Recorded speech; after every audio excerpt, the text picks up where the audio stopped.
刚才呢，我们看了洗手防疫大作战这样的一个新闻报道之后呢，接下来要问3个问题。首先呢，我们就来看第一个，在这个文章当中有许多的原形动词，我们一一来看。譬如第一个进入，让我们今天进入首要新闻就是冠状病毒 Dumiretso. 所以是 direct your attention， 对不对？是把你的这个把你的注意力要进入今天的主题。那接下去呢，他就谈一下最近为什么要谈到这个疫情严重到了世界这么多人染疫啊。好，那说到了这个背景之后，接着呢就要提醒大家啊，就是等于说是一种 warning 啊，也是一种exhortation， 就是要提醒大家，就是这个疫苗呢要花上好长的时间研发 Tumagal. 在这个里面有名词名物化啊，譬如说 Pagbuo. 所以看到研发啊，那个能够完整的疫苗，所以呢要告知这个疫情威胁结束以前呢，我们必须要服从重要的建议。所以这边有几个动词 Payuhan, sundin. 那同样的，在这个里面有许多的名词名物化啊，这里有几个蓝色的， Pamamagitan, paghuhugas. 所以看到还有几项重要的事情，以及最后洗手这件事，所以这个蓝色的呢都是名物化的机制。那同样的，这边讲到洗手这件事情啊是有其必要的， Paghuhugas. 所以你看 Paghuhugas， 因为它是从 Maghugas 来的，所以在变成一个名物化的时候，它要重叠那个 Huhugas， 要2次 ，Hu 要重叠1次。那接下来我们看原形动词进来了，也就是首先它是要介绍手的各个部分，必须要正确清洗， Ipakilala, hugasan. 所以是用的原形动词，因为它是等于说是一个imperatives， 也就是一个祈使句。那接下去还是一样，也跟祈使句有关，请看 Tingnan. 好，那看这个手的各个部分，然后呢要注意， Bigyan. 所以 begin 是给，那要把你的那个注意力呢，你的 attention 要给出来的意思，给在各个的部分啊，每一个部分。那下面呢，这个原形动词就是什么时候需要洗手，需要洗手要放在这个助动词 dapat 的后面，也是要用原形动词。 Maghugas.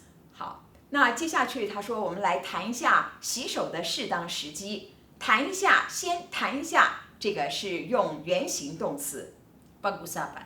然后呢要说到洗手这件事情， Paghuhugas. 接着呢他说到专家建议下列的活动以前跟以后需要洗手，所以什么时候需要洗手？ Hugasan. 好，那什么什么之后？ Pagkatapos. 当然刚才说到什么时候要洗手，那其中有一个是吃饭以前，所以在 bago 这一个词的后面啊 before 这个后面呢是要用原形， Kumain. 所以在饭前。那另外一个呢是接触病人之后，接触 Humawak. 好，那之后， Pagkatapos. 然后呢是使用厕所之后，便后， Gumamit. 这是使用。好，那在什么之后？ Pagkatapos. 所以在 pagkatapos 这个词的后面呢，也是要用原形动词的。好，那还有一些其他的地方，譬如说擤鼻涕、咳嗽、打喷嚏。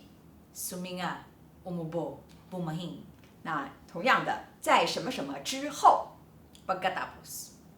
还有呢，在看医生以后，看医生， Kumonsulta. 那什么什么之后。 Pagkatapos.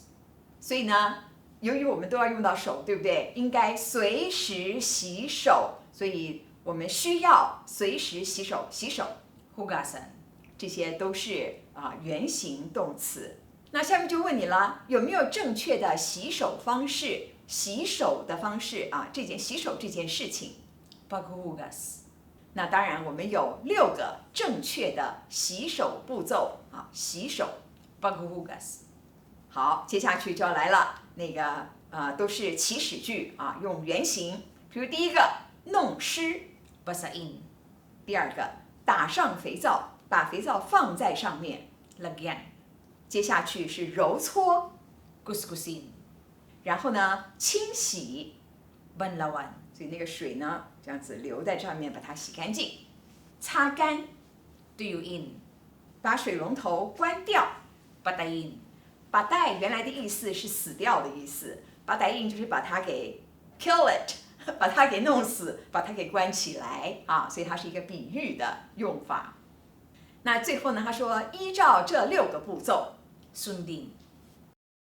所以刚才我们将这些原形的动词把它全部列出来，基本上你就会看见它主要的功能就是祈使句啊，去提醒别人，或者是给予别人一些个方向指引，无论是主事者焦点或者是受事者焦点啊，或者其他的焦点，都是用祈使句的时候用原形。还有呢，在助动词的后面，它也是会用原形动词的。